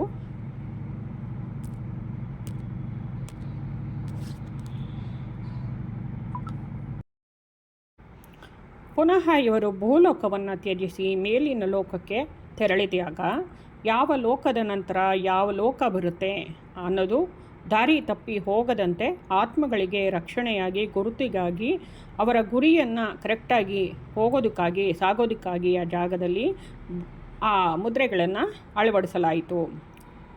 ಭೂಮಿಗೆ ಅತಿ ವೇಗದಲ್ಲಿ ಇಳಿಯಲು ಆತುರ ತೋರಿದೆವು ನಾವೆಲ್ಲ ಸಹ. ಭೂಮಿಗೆ ಸುಮಾರು 50,000 ಕಿಲೋಮೀಟರ್ಗಳಷ್ಟು ಮೇಲ್ಗಡೆ ಇದ್ವಿ. ಮೇಲೆ ನಿಂತಾಗ ಭೂಮಿಯ ಆಕರ್ಷಣಾ ಶಕ್ತಿ ತಪ್ಪಿ ಅವರಿಗೆ ಇನ್ನೂ ಮುಂದೆ ಕೆಳಗಿಳಿಯಲು ಸಾಧ್ಯವಾಗದಾಯಿತು. ಅಲ್ಲಿ ಆಕರ್ಷಣಾ ನಿಯಮ ನಮ್ಮ ಆತ್ಮಗಳ ರೂಪದಲ್ಲಿದ್ವಲ್ಲ, ನಮ್ಮನ್ನು ಭೂಮಿಗೆ ಬರೋದಕ್ಕೆ ಬಿಡಲಿಲ್ಲ, ಗುರುತ್ವಾಕರ್ಷಣಾ ನಿಯಮ ಅಂತ ತಿಳಿಸ್ತಾರೆ. ಆಗ ನಮ್ಮ ಸಪ್ತ ಋಷಿಗಳು ಏನು ಮಾಡ್ತಾರೆ ನೋಡಿ, ಇದರಿಂದ ಆಶಾಭಂಗಗೊಂಡ ಅಂದರೆ ಅಂತ ಬೇಜಾರು ಮಾಡ್ಕೊಂಡ್ವಿ ಅಂತ ಆತ್ಮಗಳು ಬೇರೆ ದಾರಿ ಕಾಣದೆ ಆಕಾಶದಲ್ಲಿನ ಆ ಸ್ಥಳದಲ್ಲಿಯೇ ನಿಂತರು. ಅಲ್ಲಿಂದ ಭೂಲೋಕದ ನದಿ, ಸಮುದ್ರ, ಪರ್ವತ, ಅರಣ್ಯ, ನಗರ ಮುಂತಾದವುಗಳನ್ನು ನೋಡ್ತಾ ಇದ್ವು. ಆದಷ್ಟು ಬೇಗ ಅದನ್ನು ಸೇರಬೇಕು ಅನ್ನೋ ತವಕ ಇತ್ತು. ತಮ್ಮ ಮಾರ್ಗದರ್ಶಿ ಮಹರ್ಷಿಗಳ ಬಳಿಗೆ ಓಡಿ ಹೋಗಿ, ಏನಾಗಿದೆ, ನಾವು ಏಕೆ ಕೆಳಗಿಳಿಯಲು ಆಗುತ್ತಿಲ್ಲ, ನೀವು ಹೋಗಿ ಇದಕ್ಕೆ ಮಾರ್ಗವನ್ನು ಕಲ್ಪಿಸಿ ಯತ್ನಿಸಿ ಎಂದು ಬೇಡ್ಕೋತಾರೆ ಸಪ್ತ ಋಷಿಗಳ ಹತ್ರ. ಆಗ ಮಾರ್ಗದರ್ಶಿ ಮಹರ್ಷಿಗಳು ಸೇರಿ ಕಾರಣ ಕಂಡುಹಿಡಿಯಲು ಪ್ರಾರಂಭಿಸಿದಾಗ ಆ ಭೂಲೋಕವು ಅಷ್ಟದಿಕ್ಪಾಲಕರ ಆಳ್ವಿಕೆಯಲ್ಲಿ ಇತ್ತು. 8 ದಿಕ್ಕುಗಳಲ್ಲಿಯೂ ಹಿಡಿಯಲ್ಪಟ್ಟಿದ್ದರು ಎಂಬ ಅರಿವಾಯಿತು. ಅಷ್ಟದಿಕ್ಪಾಲಕರು, ಅದರಲ್ಲಿ ನಮ್ಮ ಇಂದ್ರದೇವರು ಒಬ್ಬರು ಅನ್ನೋದು ನಿಮಗೆ ಗೊತ್ತಿದೆ. ಅವರು ಲೋಕಪಾಲಕರಲ್ಲಿ ಒಬ್ಬರಾದ ಇಂದ್ರನನ್ನು ಕಂಡು ತಮ್ಮ ಪ್ರಾರ್ಥನೆಯನ್ನು ಸಲ್ಲಿಸಿದರು. ಆಗ ಇಂದ್ರದೇವರು ಅವರು ಅಂತರಿಕ್ಷದಲ್ಲಿ ಸಂಚರಿಸಬೇಕಾದರೆ ಆತ್ಮಗಳು ತೂಕ ಹೊಂದಿರುವ ಅಗತ್ಯ ವಸ್ತುವನ್ನು ಹೊಂದಿಕೋಬೇಕು ಅಂತ ತಿಳಿಸ್ತಾರೆ. ತೂಕ ಹೊಂದಿರುವಂಥ ಒಂದು ದೇಹ ಆತ್ಮನಿಗೆ ಅಳವಡಿಸ್ಬೇಕು. ಆವಾಗ ತೂಕದ ಪ್ರಭಾವದಿಂದ ಭೂಮಿಗಿಳಿತಾರೆ ಅಂತ ಇಂದ್ರದೇವರು ತಿಳಿಸ್ತಾರೆ. ಸದ್ಯದಲ್ಲಿ ಅವು ಸೂಕ್ಷ್ಮ ರೂಪಿನ ಆತ್ಮಗಳಾಗಿದ್ದು ತೂಕವೇ ಇಲ್ಲದ ದಿವ್ಯಾಂಶ ದೆಸೆಯಲ್ಲಿದ್ದವು. ನಾವೆಲ್ಲ ಹಂಗಿದ್ವಿ. ಕಣ್ಣಿಗೆ ಕಾಣಿಸದೇ ಇರೋ ರೀತಿಯಲ್ಲಿ, ತೂಕನೇ ಇಲ್ಲದೆ ಇರೋ ರೀತಿಯಲ್ಲಿ ದಿವ್ಯಾಂಶವಾಗಿದ್ವಿ. ಅವರು ಧರಿಸಿರುವ ತಾರಾಪಥ ಚಲನ ಯೋಗ್ಯವಾದ ದಿವ್ಯಾಂಶ ಆನಂದಮಯ ಕೋಶವು, ವಿಜ್ಞಾನಮಯ ಕೋಶವು, ಮನೋನ್ಮಯ ಕೋಶವು ದಿವ್ಯ ರೂಪವೇ ಆಗಿತ್ತು. ಅವುಗಳಿಗೆ ತೂಕವನ್ನು ಹೆಚ್ಚು ಮಾಡಲು ಸಾಧ್ಯವಾಗದಾಗಿದೆ ಎಂದು ತಿಳಿಸಿದನು. ಅದಕ್ಕೆ ಮುಂದುವರೆದು ಯೋಚನೆ ಮಾಡ್ತಾ ದಕ್ಷಿಣ ಲೋಕಪಾಲಕನಾದ ಯಮಧರ್ಮರಾಯನು, ಯಮದೇವರನ್ನು ನಾವೆಲ್ಲ ಎಷ್ಟು ಭಯ ಬೀಳ್ತೀವಿ ಅವ್ರ ಬಗ್ಗೆ ಅಲ್ಲ, ಅವರು ಎಷ್ಟು ಹೆಲ್ಪ್ ಮಾಡ್ತಾರೆ ನಾವು ಭೂಮಿಗೆ ಬರೋಕ್ಕೆ ಅನ್ನೋದನ್ನು ನೋಡಿ. ಈ ಬಗ್ಗೆ ಚಿತ್ರಗುಪ್ತರು ಅಷ್ಟೇ, ಯಮದೇವರು ಅಷ್ಟೇ, ವರ್ಷಕ್ಕೊಂದು ಸರ್ತಿ ಅವ್ರಿಗೆ ನಾವು ಕಾರ್ತಿಕ್ ಮಾಸದಲ್ಲಿ ಪೂಜೆಯನ್ನು ಮಾಡಬೇಕು. ಚಿತ್ರಗುಪ್ತ ಅಂತಂದ್ಬಿಟ್ಟು ನಾವು ಜಾತಿ ಬಗ್ಗೆ ಹೇಳ್ತೀನಿ ಅಂತ ತಪ್ಪು ತಿಳ್ಕೊಬೇಡಿ. ಬ್ರಾಹ್ಮಣರು ನಾವು ಇದು ಮಾಡಬೇಕಾದ್ರೆ ಊಟಕ್ಕೆ ಕೂತ್ಕೊಂಡಿದ್ದ ತಕ್ಷಣ ನೀರನ್ನು ಪ್ರೋಕ್ಷಣೆ ಮಾಡಿ ಸುತ್ತ ನಾವು 3 ಅಗಳನ್ನು 3 ಸೆಟ್ ಒಂದೊಂದು 3 ಅಗಳನ್ನು ಇಡ್ತೀವಿ. ಅದು ಚಿತ್ರಗುಪ್ತನಿಗೆ ಸೇರಲಿ ಅಂತ. ಅಂದರೆ ಅವನು ನಾವು ಇಲ್ಲಿಂದ ಹೋದ್ಮೇಲೆ ಅವನು ಜ್ಞಾಪಕ ಇಟ್ಕೋತಾರೆ ನಮ್ಮನ್ನು ಅನ್ನೋದು ನಮ್ಮದು ಇದರಲ್ಲಿ ಪ್ರತೀತಿ ಅಷ್ಟೇ, ಯಾರೂ ತಪ್ಪಾಗಿ ತಿಳ್ಕೊಬೇಡಿ. ಹಾಗೆ ನಾವು ಬದುಕಿರೋವಾಗ ಒಂಚೂರು ಅನ್ನನ ಫಸ್ಟ್ ನಾವು ತಿನ್ನೋಕ್ಕೆ ಮುಂಚೆ ಪಕ್ಕದಲ್ಲಿಡಬೇಕು ಅನ್ನೋದು ಅರ್ಥ ಅದು. ಈ ಬಗ್ಗೆ ಆತ್ಮಗಳಿಗೆ ಸಹಾಯ ಮಾಡಲು ಶಕ್ತನು ಎಂದು ತಿಳಿಸಿದನು. ಅಂದರೆ ಯಮಧರ್ಮರಾಯ ನಾವು ಭೂಮಿಗೆ ಬರೋಕ್ಕೆ ಅವನೊಬ್ಬನೇ ಹೆಲ್ಪ್ ಮಾಡೋಕ್ಕಾಗೋದು ಅಂತ ಇಂದ್ರದೇವರು ತಿಳಿಸ್ತಾರೆ. ಅದರಂತೆ ಆತ್ಮಗಳಿಗೆ ಸಹಾಯ ಮಾಡಲು ಮಾರ್ಗದರ್ಶಿಗಳು ಆತ್ಮಗಳನ್ನು ಅಲ್ಲಿಂದ ಯಮಧರ್ಮಪುರಿಗೆ ಕರೆದುಕೊಂಡು ಹೋದರು. ಅದೊಂದು ಅದ್ಭುತವಾದ ನಗರಿಯಾಗಿತ್ತು. 9 ಶತಕೋಟಿ ಬೆಳಕು ವರ್ಷಗಳಷ್ಟು ದೀರ್ಘವಾದ ಉದ್ದ ಅಗಲಗಳನ್ನು ಪಡೆದಿತ್ತು. ಅಲ್ಲಿಗೆ ಆತ್ಮಗಳು ಬರುತ್ತಿರುವುದನ್ನು ತಿಳಿದ ಯಮನು ತಾನೇ ಮುಂದೆ ಬಂದು ಆ ರೀತಿ ಪರಬ್ರಹ್ಮ ಲೋಕದಿಂದ ತನ್ನ ಲೋಕಕ್ಕೆ ಬಂದ ಆತ್ಮಗಳಿಗೆ ಅಮೋಘವಾದ ಸ್ವಾಗತವನ್ನು ಕೋರಿದನು. ಅವರು ತಮ್ಮ ತೊಂದರೆಯನ್ನು ನಿವೇದಿಸಲು ಅವನು, ನೀವು ಚಿತ್ರಗುಪ್ತನನ್ನು ಕಾಣಿರಿ, ಅವನು ನಿಮಗೆ ನಿಮ್ಮ ಸಮಸ್ಯೆಯನ್ನು ಪೂರ್ತಿಯಾಗಿ ಪರಿಹರಿಸುವನು ಅಂತ ಆಶ್ವಾಸನೆ ಕೊಟ್ಟ. ಆಗ ಆತ್ಮಗಳು ತಡ ಮಾಡದೆ ಚಿತ್ರಗುಪ್ತ ಇರುವಂತಹ ಕಚೇರಿಗೆ ಹೋದರು. ಆ ಕಚೇರಿಯು ಅದ್ಭುತವಾದ ಅಗತ್ಯ ವಸ್ತುಗಳಿಂದ ರಂಜಿಸುತ್ತಿತ್ತು. ಅಂತೂ ಚಿತ್ರಗುಪ್ತನು ಅವರ ಸಮಸ್ಯೆಯನ್ನು ಪರಿಹರಿಸಲು ಒಪ್ಪಿಕೊಂಡನು. ಅದಕ್ಕೆ ಪೂರ್ವಭಾವಿಯಾಗಿ ಅವರು ಕೆಲವು ನಿಯಮಾನುಷ್ಠಾನಗಳನ್ನು ಆಚರಿಸಬೇಕಾಗಿತ್ತು. ಅಂದರೆ ರೂಲ್ಸ್ ಇತ್ತು, ಕೆಲವು ಆ ನಿಯಮಗಳನ್ನು ಪಾಲಿಸಬೇಕು ಅಂತ ಚಿತ್ರಗುಪ್ತ ಹೇಳಿದರು. ಮೊದಲಿಗೆ ಅವರು ಬ್ರಹ್ಮಲೋಕದಲ್ಲಿ ಒಪ್ಪಿದಂತೆ ಮನೋನ್ಮಯ ಕೋಶದ ಪರಿಶುದ್ಧತೆಯನ್ನು ಹಿಂತಿರುಗಿಸಿದಾಗ ರಕ್ಷಿಸಿಕೊಂಡಿರಬೇಕು. ಅದಕ್ಕಾಗಿ ಅವರು ಒಂದು ಸಲ ಆಕಾಶ ಕನ್ನಡಿಯಲ್ಲಿ ತಮ್ಮ ಕವಚದ ಶುದ್ಧತೆಯ ಬಗ್ಗೆ ಖಚಿತವಾದ ಅಭಿಪ್ರಾಯ ಪಡೆದಿರಲು ತಿಳಿಸಿದರು. ಅವರೆಲ್ಲರೂ ಯಮಲೋಕದಲ್ಲಿರುವಂತಹ ಒಂದು ಸ್ಪೆಷಲ್ ಆಗಿರೋ ಕನ್ನಡಿ ಮುಂದೆ ನಿಂತ್ಕೊಂಡು ತಮ್ಮ ಆ ಕೋಶಗಳನ್ನು, ಆ ರಕ್ಷಣೆಯ ಕವಚಗಳನ್ನು ನೋಡೋದಕ್ಕೆ ತಿಳಿಸ್ತಾರೆ. ಅದು ಎಷ್ಟು ಪ್ಯೂರ್ ಆಗಿದೆ ಅಂತ ನಾವು ವಾಪಸ್ ಹೋದ್ಮೇಲೂ ಆ ಕನ್ನಡಿ ಮುಂದೆ ನಿಂತು ಪ್ಯೂರ್ ಆಗಿದೆಯಾ ಇಲ್ವಾ ಅಂತ ತೋರಿಸಿ ವಾಪಸ್ ಮರಳಿಸಬೇಕಾಗತ್ತೆ. ವಾಪಸ್ಸು ನಮ್ಮ ಪ್ರಾಣಮಯ ಕೋಶನೂ ಅಷ್ಟೇ ಸೂರ್ಯ ದೇವರ ಲೋಕದಲ್ಲಿ ಉತ್ಪತ್ತಿಯಾಗೋದ್ರಿಂದ ಪ್ರಾಣಮಯ ಕೋಶನೂ ಸೂರ್ಯ ಲೋಕಕ್ಕೆ ಹೊರಟೋಗುತ್ತೆ. ಅಭಿಪ್ರಾಯ ಪಡೆದಿರಲು ತಿಳಿಸಿದರು. ಎರಡನೆಯದಾಗಿ ಒಟ್ಟು ಎಷ್ಟು ಸಂಖ್ಯೆಯ ಮನೋನ್ಮಯ ಕೋಶಗಳಿವೆ ಎಂಬುದನ್ನು ಲೆಕ್ಕ ಮಾಡಿ ಅದನ್ನು ಗುರುತು ಮಾಡಿಕೊಂಡನು. ಏಕೆಂದರೆ ಆತ್ಮಗಳು ಹಿಂತಿರುಗಿದಾಗ ಆ ಸಂಖ್ಯೆಯಷ್ಟೇ ಇರಬೇಕಾಗಿದ್ದಿತು, ಅಷ್ಟೇ ಇರಬೇಕು. ಎಕ್ಸ್ಟ್ರಾ ಲೋಕಗಳಿಗೋಗಿ ಎಕ್ಸ್ಟ್ರಾ ಮುದ್ರೆಗಳನ್ನು ಹಾಕಿಸ್ಕೋಬಾರ್ದಿತ್ತು. ಹಾಗೆ ಆತ್ಮಗಳು ಈ ನೀತಿ ನಿಯಮಗಳನ್ನು ಕೂಡಲೇ ಒಪ್ಪಿದವು. ಚಿತ್ರಗುಪ್ತನು ಆತ್ಮಗಳಲ್ಲಿ ಪ್ರತಿಯೊಂದಕ್ಕೂ ಒಂದೊಂದು ರಜತ ಪತ್ರವನ್ನು, ಪ್ರವೇಶ ಪತ್ರವನ್ನು ಕೊಟ್ಟು ಯಾವ ವಿಧದಲ್ಲೂ ಆತಂಕ ಪಡಬಾರದೆಂದು ಸಲಹೆಯನ್ನು ಕೊಟ್ಟು ಆ ರಜತ ಪತ್ರದಿಂದ 2 ಪ್ರಯೋಜನಗಳು ಲಭ್ಯವಿದ್ದವು. ಆ ರಜತ ಪತ್ರದಿಂದ ಏನು ಲಾಭ ಅಂತಂದರೆ, ಒಂದು, ಆತ್ಮಗಳಿಗೆ ಅಗತ್ಯವಾದ ತೂಕವನ್ನು ಕೊಡುತ್ತದು. ಎರಡನೇದು, ಭೂಲೋಕದಲ್ಲಿರಲು ಅರ್ಹವಾದ ಭೌತ ಶರೀರವು ಅದರ ಮುಖಾಂತರವಾಗಿ ದೊರೆಯುತ್ತೆ ಅಂತ ತಿಳಿಸಿದ್ರು. ಅದಕ್ಕೋಸ್ಕರ ಅದು ಕೊಡಲಾಯಿತು ಅಂತ ತಿಳಿಸ್ತಾರೆ. ಚಿತ್ರಗುಪ್ತ ಶುಭ ಹಾರೈಕೆಗಳನ್ನು ಸ್ವೀಕರಿಸಿದ ಕೃತಜ್ಞ ಭರಿತ ಆತ್ಮಗಳು ತ್ವರಿತವಾಗಿ ತಮ್ಮ ಪೂರ್ವ ನಿರ್ಧಾರಿತ ಪ್ರದೇಶಗಳನ್ನು ತಲುಪಿ ಅಲ್ಲಿಂದ ಕೆಳಗೆ ಇಳಿಯಲು ಪ್ರಾರಂಭಿಸಿದರು. ಮುಂದೆ ಇನ್ನೇನು ತೊಂದರೆಗಳು ಅಡ್ಡಿ ಬರುವುದೋ ಎಂಬ ಆತಂಕ ಅವರನ್ನು ಕೊರೆಯುತ್ತಿತ್ತು. ಆದ್ದರಿಂದ ಇಂದ್ರನನ್ನು ತನ್ನೊಡನೆಯೇ ಇರಬೇಕೆಂದು ಪ್ರಾರ್ಥನೆಯನ್ನು ಮಾಡಿಕೊಂಡ್ರು. ಆದ್ದರಿಂದ ಇಂದ್ರನು ಅವರ ಜೊತೆಯಲ್ಲೇ ಇದ್ದ. ಆ ರಜತ ಪತ್ರ ಅವರ ಮಾರ್ಗವನ್ನು ಸುಗಮಗೊಳಿಸಿತು. ಅವರು ಕೆಳಕ್ಕೆ ಇಳಿಯಲು ಪ್ರಾರಂಭಿಸಿದರು. ಅವರ ವೇಗ ಕಡಿಮೆಯಾಯಿತು. ಅವರು ಭೂಮಿಯ ಮೇಲ್ಮೈ ದೂರ ಸುಮಾರು 5,000 ಮೈಲಿಗಳಷ್ಟಲ್ಲೇ ಇದ್ದು ಬಿಟ್ಟರು. ಅವರು ಹವಾಮಾನ ಗಡುಸಾಗಿದ್ದುದನ್ನು ಕಂಡರು. ಅಲ್ಲಿಂದ ಒಳಗಡೆ ಇಳಿಯೋಕ್ಕೆ, ಭೂಮಿ ಒಳಗೆ ಇಳಿಯೋಕ್ಕೆ ಆಗಲಿಲ್ಲ. ಅದರಿಂದ ಅವರು ಮುಂದುವರಿಯಲು ಆಗಲಿಲ್ಲ. ಅವರೆಲ್ಲರೂ ಭೂಮಿಯ ಮೇಲ್ಮೈನಲ್ಲಿ ತೇಲ್ತಾ ಇದ್ದರು. ಆದರೆ ಅವರೊಡನೆಯೇ ಇದ್ದ ಇಂದ್ರದೇವರು ಅವರ ಭಯವನ್ನು ನಿವಾರಿಸಿ ಅದಕ್ಕೆ ತಾನು ಯೋಚಿಸಿದ್ದ ಪರಿಹಾರವನ್ನು ತಿಳಿಸಿದ್ರು. ಅವನು ಬಿರುಗಾಳಿಯೊಂದನ್ನು ಸೃಷ್ಟಿ ಮಾಡ್ದ, ಮೋಡಗಳನ್ನು ತುಂಬಿಸುವುದಾಗಿ ಸೃಷ್ಟಿ ಮಾಡ್ದ, ಲಕ್ಷೋಪಲಕ್ಷ ಪ್ರಭಾವಪೂರ್ಣ ಮಿಂಚುಗಳನ್ನು ಸೃಷ್ಟಿಸಿದ, ವಿದ್ಯುತ್ ಶಕ್ತಿಯನ್ನು ಸೃಷ್ಟಿಸಿದ. ಇದು ಅವರ ಬಳಿಯ ರಜತ ಪತ್ರಗಳ ಮೇಲೆ ಪ್ರಭಾವ ಬೀರಿತು. ಮಳೆಯ ಹನಿಗಳ ಮುಖಾಂತರ ಅವರು ಅದನ್ನು ಅಂಟಿಕೊಂಡು ಕೆಳಗೆ ಇಳಿಯಲು ಸಾಧ್ಯವಾಗುವಂತೆ ಮಾಡಿದರು ಇಂದ್ರದೇವರು ಇಷ್ಟೇ ಅಲ್ಲ, ನವಗ್ರಹಗಳೂ ಅಷ್ಟೇ. ನಾವು ತಾಯಿಯ ಗರ್ಭದಲ್ಲಿದ್ದಾಗ ನಮಗೆ ಒಂದು ತಿಂಗಳಿಗೂ ಬಂದು ನಮ್ಮ ದೇಹ ರೆಡಿ ಆಗಬೇಕಾದ್ರೆ ಶಕ್ತಿಯನ್ನು ಕೊಡ್ತಾರೆ, ವರ್ಚಸ್ಸನ್ನು ಕೊಡ್ತಾರೆ. ನಾವು ಐಷಾರಾಮಿ ಜೀವನ ನಡೆಸಬೇಕು, ಒಳ್ಳೆ ಹೆಸರು ಮಾಡಬೇಕು ಅಂತಂದರೆ ಇಂದ್ರದೇವರ ಕೃಪೆ ಇರಬೇಕು. ಹಾಗೆಯೇ ಎಲ್ಲ ಗ್ರಹಗಳು ಬಂದ್ಬಿಟ್ಟು 9 ತಿಂಗಳೂ ನಾವು ಅವರ ಆರಾಧನೆ ಮಾಡಬೇಕು ಬಸರಿಯಾಗಿದ್ದಾಗ. ಮತ್ತು ನಾವು ಅದಕ್ಕೇ ಎಲ್ಲ ವ್ರತಗಳಿಗೆ ನಾವು ಇನ್ನೂ ನವಗ್ರಹಗಳ ಶಾಂತಿ ಹೋಮ ಎಲ್ಲ ಏನಕ್ಕೆ ಮಾಡಿಸೋದು ಅಂದರೆ ಅವರಿಂದನೇ ನಾವು ಈ ಭೂಮಿ ಮೇಲಿರೋಕ್ಕಾಗಿರೋದು. ಅವರ ಪ್ರಭಾವ ನಮ್ಮ ಮೇಲಿರುತ್ತೆ. ಅವರೇ ನಮ್ಮ ದೇಹಗಳಿಗೆ ಆರೋಗ್ಯವನ್ನು ಕೊಡ್ತಾರೆ. ಆಮೇಲೆ ಒಂದೊಂದು ಅಂಗಗಳನ್ನು ಸರಿಯಾಗಿ ರೆಡಿ ಆಗಬೇಕು ಅಂದರೆ ನವಗ್ರಹಗಳ ಕೃಪೆ ಇರಬೇಕು, ಇಂದ್ರದೇವರ ಕೃಪೆ ಇರಬೇಕು.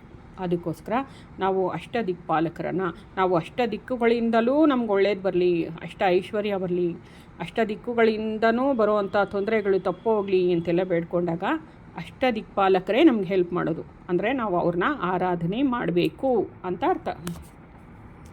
ಇಂದ್ರನ ಆಜ್ಞೆಯ ಮೇರೆಗೆ ಆ ಕೂಡಲೇ ಮೋಡಗಳಲ್ಲಿ ಮಿಂಚುಗಳಿಂದಲೂ ತುಂಬಿದ ಭಾರೀ ಬಿರುಗಾಳಿ ಎದ್ದು ಇಂದ್ರನಿಗೆ ಕೃತಜ್ಞತಾ ಸಮರ್ಪಣೆಯನ್ನು ಮಾಡಿ ಆತ್ಮಗಳು ಮಳೆಯ ನೀರಿನ ಹನಿಗಳೊಡನೆ ಮಳೆಯಿಂದ ಒದ್ದೆಯಾಗಿದ್ದ ಭೂಮಿಗೆ ಇಳಿದು ಬಂದವು. ಎಲ್ಲೆಲ್ಲೂ ಒದ್ದೆಯಾಗಿದ್ದು ಕುಸಿಯುತ್ತಿದ್ದ ಕೆಸರಿನ ನೆಲದ ಮೇಲೆ ಇಳಿದು ಬಂದವು. ಆದರೆ ಸ್ವಲ್ಪ ಕಾಲದಲ್ಲಿಯೇ ಆ ಎಲ್ಲ ಜಲವನ್ನು ವೃಕ್ಷಗಳು ತಮ್ಮ ಪಾತಿಯಲ್ಲಿನ ಬೇರುಗಳ ಮೂಲಕ ಹೀರಿಕೊಂಡಿದ್ದರಿಂದ ನೀರು ಭೂಮಿಯ ಒಳಗೆ ಇಳಿದು ಮೇಲ್ಭಾಗ ಒಣಗಿತು. ಹಾಗೆ ಹೀರಿಕೊಂಡ ಜಲದೊಂದಿಗೆ ಆತ್ಮಗಳು ಸಹ ಬೇರುಗಳನ್ನು ಸೇರಿ ವೃಕ್ಷಗಳಲ್ಲಿಯೂ ಪುಷ್ಪ ಫಲಗಳಲ್ಲಿಯೂ ಬೀಜಗಳಲ್ಲಿಯೂ ಐಕ್ಯವಾದವು. ಅಲ್ಲಿ ಹಣ್ಣು ತರಕಾರಿಗಳ ಮೂಲಕ ಆ ಪ್ರದೇಶದಲ್ಲಿ ಮೊದಲೇ ವಾಸಿಸುತ್ತಿದ್ದ ಜನಗಳಲ್ಲಿ ಆ ಆತ್ಮಗಳು ಪ್ರವೇಶಿಸಿದವು. ಆದರೆ ಅದರಲ್ಲಿದ್ದ ರಜತ ಪತ್ರಗಳ ದೆಸೆಯಿಂದ ಅವರು ಪುರುಷರಲ್ಲಿ ಒಂದಾದರೂ ಅಷ್ಟೇ. ಅಂದರೆ ದೇಹವನ್ನು ಸೇರಕ್ಕಾಯ್ತಷ್ಟೇ ಅಂತ ಅರ್ಥ. ಆಹಾರದ ಮುಖಾಂತರ ಪುರುಷರ ಶರೀರವನ್ನು ಸೇರಿದ ಆತ್ಮಗಳು ಹೊಟ್ಟೆಯ ಮುಖಾಂತರ ರಕ್ತವನ್ನು ಸೇರಿದವು. ಮಾನವನ ಗಾತ್ರದ ಪರಿಣಾಮವಾಗಿ ರಕ್ತ ಚಲನೆಯು ಆತ್ಮಗಳ ಭಾಗಕ್ಕೆ ಒಂದು ರಕ್ತದ ಹೊನಲಿನಂತೆ ಭಾಸಗೊಂಡಿತು. ಅಂದರೆ ದೊಡ್ಡ ಇದ್ರ ಥರ ಅನ್ನಿಸ್ತಂಥವ್ರಿಗೆ, ತೊರೆ ಥರ. ಸರಿ, ಶಿರಸ್ಸಿನಿಂದ ಪಾದದವರೆಗೆ ಹೃದಯ ರಕ್ತವನ್ನು ಹೊರದೂಡಿದಾಗ, ಪಾದದ ಕಡೆ ಹೊರದೂಡಿದಾಗ ಆತ್ಮಗಳಿಗೆ ಕೊಂಚ ಕಷ್ಟವೇ ಆಗ್ತಾಯಿತ್ತು. ಇಂತಹ ವ್ಯಾಕುಲ ಪರಿಸ್ಥಿತಿಯಲ್ಲಿ ಆತ್ಮಗಳು ಭಗವಂತನ ಬಳಿಗೆ ಹೋಗಿ ನಿಂತವು. ಭಗವಂತನು, ನೀವು ವೃಷಣಗಳ ಸಮೀಪಕ್ಕೆ ಹರಿದುಕೊಂಡು ಹೋದಾಗ ರಕ್ತವನ್ನು ದಾಟಿ ಹಾರಿ ಬಿಡಿ ಅಂತ ಹೇಳಿದರು, ತಿಳುವಳಿಕೆಯನ್ನು ಕೊಟ್ಟರು. ಅವರೆಲ್ಲರೂ ಒಂದೇ ಜಾಗದಲ್ಲಿ ನಿಲ್ಲಲು ಸೂಚಿಸಿದನು. ವಿವಾಹ ಪದ್ಧತಿಯ ನಂತರ ಸಂತಾನೋತ್ಪತ್ತಿ ಪ್ರಕ್ರಿಯೆಯು ಒಂದು ಹೊಸ ಜೀವವನ್ನು ಭೂಲೋಕಕ್ಕೆ ತರುತ್ತದೆ. ಮದುವೆಯ ಸಮಾರಂಭದಲ್ಲಿ ನಡೆಯುವ ಕನ್ಯಾದಾನ ಪ್ರಕ್ರಿಯೆಯು ಆತ್ಮನಿಗೆ ಒಂದು ರೀತಿಯಲ್ಲಿ ಕೂಡ ಮಾಡಿದ ಒಂದು ದಾನ ಅಥವಾ ದತ್ತಿ. ವಿವಾಹ ಗಂಡಿನ ಶರೀರಕ್ಕೆ ಮಾತ್ರವಲ್ಲ, ಆತ್ಮಕ್ಕೂ ಕೂಡ ಮಾಡಿದ್ದು ಎಂದು ಭಾವಿಸುವುದು ಸಮಂಜಸ ಅಂತ ಅಮರ ಮಹರ್ಷಿಗಳು ತಿಳಿಸ್ತಾರೆ. ಇದರಂತೆಯೇ ಗರ್ಭಧಾನ ಕ್ರಿಯೆ ಅದು ಸಂತಾನದಲ್ಲಿ ಪರಿಣಮಿಸುತ್ತದೆ. ಆತ್ಮನಿಗೆ ಒಂದು ಶರೀರ ರೂಪಿ ನಿವಾಸ ಸ್ಥಾನ ಇದರಿಂದ ಲಭ್ಯವಾಗುತ್ತದೆ. ಅದಕ್ಕೆ ಮದುವೆಯನ್ನು ನಾವು ಕಂಡಮಾಗಿ ನೋಡೋ ಹಾಗಿಲ್ಲ. ಮದುವೆನ ಶಾಸ್ತ್ರೋಕ್ತವಾಗಿ ಏನಕ್ಕೆ ಮದುವೆ ಮಾಡ್ಕೋಬೇಕು? ಅವೆಲ್ಲನೂ ಪವಿತ್ರವಾದದ್ದು. ಭೂಮಿಯ ಮೇಲೆ ಬಂದು ಇಚ್ಛೆಗೆ ತಕ್ಕಂತಹ ಒಂದು ಭೌತ ಶರೀರ ಆತ್ಮನಿಗೆ ದೊರಕುತ್ತದೆ. ಆತ್ಮಗಳ ಕಥೆಯನ್ನು ಇನ್ನೂ ಮುಂದುವರಿಸೋಣ. ಆತ್ಮಗಳು ಸ್ತ್ರೀಯ ಗರ್ಭವನ್ನು ಪ್ರವೇಶಿಸಿತು ಮತ್ತು ಭ್ರೂಣದ ರೂಪದಲ್ಲಿ ಜೀವದ ಬೆಳವಣಿಗೆಗೆ ಸಹಕಾರಿಯಾಯಿತು. ಈ ಹಿಂದೆಯೇ ತಿಳಿಸಿರುವಂತೆ ಮನೋನ್ಮಯ ಕೋಶವು ಆರಿಸಲ್ಪಟ್ಟ ಭೌತ ಶರೀರದ ಒಂದು ನೀಲಿ ನಕ್ಷೆಯನ್ನು ಒಳಗೊಂಡಿರುತ್ತೆ. ಆ ನಕ್ಷೆಯನ್ನು ಅನುಸರಿಸಿ ಆತ್ಮಗಳು ಭ್ರೂಣದ ಬೆಳವಣಿಗೆಯ ಕ್ರಿಯೆಯಲ್ಲಿ ಆಸಕ್ತಗೊಂಡವು. ಅಂದರೆ ತಾಯಿಯ ಗರ್ಭದಲ್ಲಿ ನಮ್ಮನ್ನು ನಾವೇ ರೆಡಿ ಮಾಡ್ಕೋತೀವಿ ಅಂತ ಅರ್ಥ. 9 ನವಮಾಸಗಳ ಅವಧಿಯಲ್ಲಿ ಭೌತ ದೇಹ ರೂಪುಗೊಂಡಿದ್ದು ಆಯಿತು. ಆದರೆ ಅದನ್ನು ಭೌತ ಶರೀರದೊಂದಿಗೆ ಹೊಂದಿಸಿ ಕೂಡಿಸುವುದು ಆತ್ಮಗಳಿಗೆ ಒಂದು ಸಮಸ್ಯೆ ಅಂತ ಆಯಿತು. ಆತ್ಮಗಳು ಭಕ್ತಿಯಿಂದ ಪ್ರಾರ್ಥನೆಯನ್ನು ಮಾಡಿದ್ವು. ಆಗ ಭಗವಂತ ಭೌತ ಶರೀರದ ಪ್ರಸವವು ಆಗುತ್ತಿದ್ದಂತೆ ಭಗವಾನ್ ಸೂರ್ಯದೇವನು ಆ ಶರೀರಕ್ಕೆ ಪ್ರಾಣಮಯ ಕೋಶವನ್ನು ಒದಗಿಸುವನೆಂದು ತಿಳಿಸಿದನು. ತಾನು ಆತ್ಮಗಳೊಂದಿಗೆ ನೇರ ಸಂಪರ್ಕವಿಟ್ಟು ಮಾತನಾಡುವುದು ಅದೇ ಕೊನೆಯ ಸಲವೆಂದು ತಿಳಿಸಿದನು. ಅಂತಿಮವಾಗಿ ಆತ್ಮಗಳನ್ನು ಉದ್ದೇಶಿಸಿ, ನೀವು ನಿಮಗೆ ಇಷ್ಟ ಬಂದಷ್ಟು ಕಾಲ ಭೂಲೋಕದಲ್ಲಿರಿ, ಆದರೆ ಪೂರ್ವ ನಿರ್ಧಾರಿತ ಸಮಯವನ್ನು ಪಾಲಿಸಿ ಪರಬ್ರಹ್ಮ ಲೋಕಕ್ಕೆ ತಪ್ಪದೆ ಮರಳಿ ಬನ್ನಿ ಎಂದು ತಿಳಿಸಿ ಆತ್ಮಗಳಿಗೆ ಶುಭವನ್ನು ಹಾರೈಸಿ ಅಂತರ್ಧಾನನಾದನು. ಗರ್ಭವಾಸದಿಂದ ಪ್ರಸವವಾದ ಕೂಡಲೇ ಪೂರ್ವದಲ್ಲೇ ನೀಲಿ ನಕ್ಷೆಯಲ್ಲಿ ನಿರ್ಧಾರಿತವಾಗಿದ್ದಂತೆ ಆ ಆತ್ಮಗಳಿಗೆ ಮನೋನ್ಮಯ ಕೋಶಕ್ಕೆ ಹೊಂದಿಕೆಯಾಗುವಂತಹ ಪ್ರಾಣಮಯ ಕೋಶಗಳನ್ನು ಒದಗಿಸಲಾಯಿತು. ಗಂಟಲಿನಲ್ಲಿ ಪ್ರಾಣವಾಯು ಸಂಚರಿಸಲು ಆರಂಭಿಸಿದಂತೆಯೇ ಹೊಸ ಜೀವ ಪ್ರಾಣದಿಂದ ಕೂಡಿಕೊಂಡಿತು. ಆತ್ಮವು ಶರೀರವನ್ನು ಹೊಕ್ಕು ಹೃದಯದ ಬಳಿ ನೆಲೆಸಿತು. ಈ ರೀತಿ ಶತಕೋಟಿ ಆತ್ಮಗಳು ಭೂಮಿಯಲ್ಲಿ ಅವತರಿಸುವ ಪ್ರಕ್ರಿಯೆ ಸಫಲವೆನಿಸಿ ಕೊನೆಗೊಂಡಿತು. ತಾಯಿ ಭೂದೇವಿ ಎಲ್ಲರ ಸಂರಕ್ಷಣೆಯನ್ನು ಜವಾಬ್ದಾರಿಯನ್ನು ಹೊತ್ತಳು ಅಂತ ತಿಳಿಸಿದ್ದಾರೆ. ಇದನ್ನು ಈ ಭೂಮಿಗೆ ಬಂದಂತಹ ಸ್ಟೋರಿಯನ್ನು ಅಮರಾರವರು ಹೇಳಿರೋದಲ್ದಿರ, ಸಪ್ತ ಋಷಿಗಳ ಮೂಲಕ ಹೇಳಿರೋದಲ್ದಿರ, ಅತ್ರಿ ಮಹರ್ಷಿಗಳು, ಭೃಗು ಮಹರ್ಷಿಗಳು, ಇವರು ನಮ್ಮ ಮಹಾನ್ ಗುರುಗಳಾದ